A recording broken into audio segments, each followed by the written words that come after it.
ఊరికే ఆ టాబ్లెట్లు, మెడిసిన్స్ కాస్త పక్కకు పెట్టి, నేను కొంచెం రెమెడీస్ చెప్తాను ట్రై చేయండి. మీకు అలసటగా, నీరసంగా అనిపిస్తుందా? అలాంటప్పుడు ఒక అరటిపండు తినండి. ఇన్‌స్టంట్ ఎనర్జీ వస్తుంది. మీకు రోగనిరోధక శక్తి తక్కువగా ఉందా? ఇమ్యూనిటీ పెరగాలి అనుకుంటున్నారా? విటమిన్ సి ఎక్కువగా ఉండేటటువంటి నారింజ పండ్లు తింటూ ఉండండి.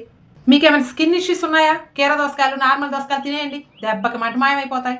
మీకు షుగర్ కంట్రోల్‌లో రావాలా? నైట్ పెరుగులు, మెంతులు నానేసుకొని మార్నింగ్ తినేసుకోండి. మీకు కంటికి సంబంధించినటువంటి ఏమైనా సమస్యలున్నాయా? క్యారెట్లు తరచూ తీసుకుంటూ ఉండండి. కళ్ళు మంచిగా కనిపిస్తూ ఉంటాయి. దాంతో పాటు మునగాకు తీసుకుంటూ ఉండండి. మీకు డీహైడ్రేషన్‌గా అనిపిస్తుందా? పుచ్చకాయ ఎక్కువగా తీసుకుంటూ ఉండండి. మీకు జీర్ణ సంబంధించినటువంటి ఏమైనా సమస్యలు ఉన్నాయా? అల్లం రసాన్ని తీసుకోండి. అల్లం ఎక్కువగా వాడుతూ ఉండండి మీరు టీలో కానీ దేంట్లోనైనా.